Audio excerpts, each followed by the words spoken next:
pas une délibération de principe, mais qui est une délibération de volonté politique. Elle est importante par rapport au personnel, donc la volonté de maintenir le paritarisme dans nos instances de concertation, que sont le CTP, le CHSCT et les commissions administratives paritaires. Je crois qu'on a tout dit. Hein. Oui, il y a juste le nombre de titulaires. Voilà. Donc voilà, on sait qu'on a la volonté politique de maintenir ce paritarisme. Donc qui vote contre, qui s'abstient, délibération adoptée à l'unanimité. Nicolas, tableau des effectifs. Oui, sur ce tableau des effectifs qui vous a déjà été présenté au dernier conseil municipal, il y a une seule différence, c'est l'ajout d'un tarif. On ne parle pas des tarifs, on parle du tableau des effectifs. Tableau des effectifs. Donc, donc voilà, il vous est présenté, on vous demande d'en prendre acte, comme ce sera fait régulièrement. C'est des ajustements par rapport à des évolutions d'effectifs. Qui vote contre, qui s'abstient, délibération adoptée à l'unanimité.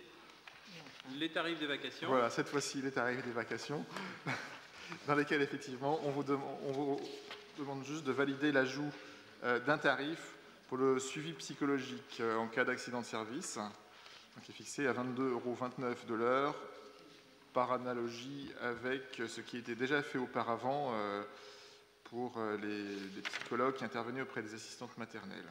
Voilà. Qui vote contre, qui s'abstient.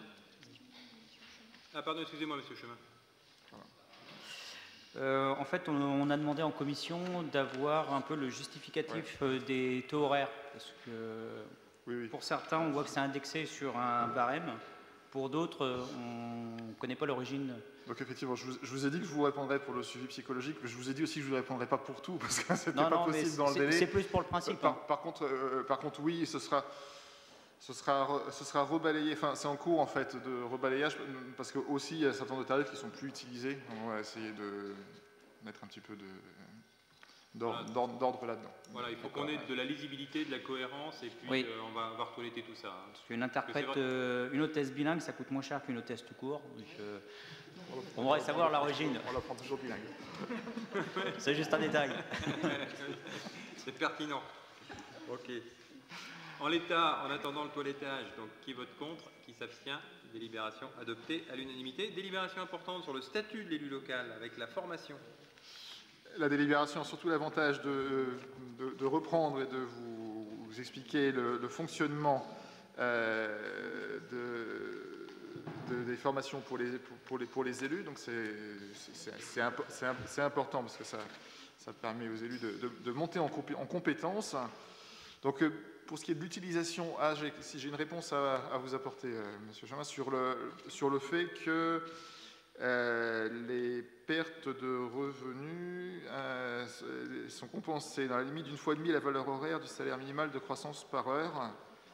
Et ça, c'est un maximum qui est imposé par la loi, par l'article 21, 23, 14 du Code général des collectivités territoriales. Donc c'est le maximum autorisé, on ne peut pas y déroger. Donc, on vous demande d'adopter les dispositions suivantes sur, je dirais, les critères de choix. C'est prioriser les formations sur la gestion des politiques locales en lien avec les délégations pour ce qui concerne ceux qui en ont, les formations favorisant l'efficacité pour le personnel. Le montant des dépenses de formation sera au plus égal à 20% du montant total des indemnités de fonction susceptibles d'être allouées aux élus, c'est la loi. Et chaque année, un tableau récapitulant les actions de formation financées par la commune sera annexé au compte administratif. Et donc, on vous demande d'adopter ces orientations. Qui vote contre? Qui s'abstient? Délibération adoptée à l'unanimité. Et puis enfin, donc on a une délibération à huis clos. Donc, je pense que vous l'avez lu. Vous en avez parlé en commission? Oui. C'est le Gemtel, non? Non, là c'est la séance à huis clos. Ah oui. Alors on fait la... Ok. Bon. Non, sur la séance à huis clos, il y a de... Vous n'aviez pas d'observation? Non, mais c'est juste que s'il y a des débats à avoir, effectivement, il faut qu'on fasse vraiment à huis clos, sinon on peut voter. C'est bon? Ok.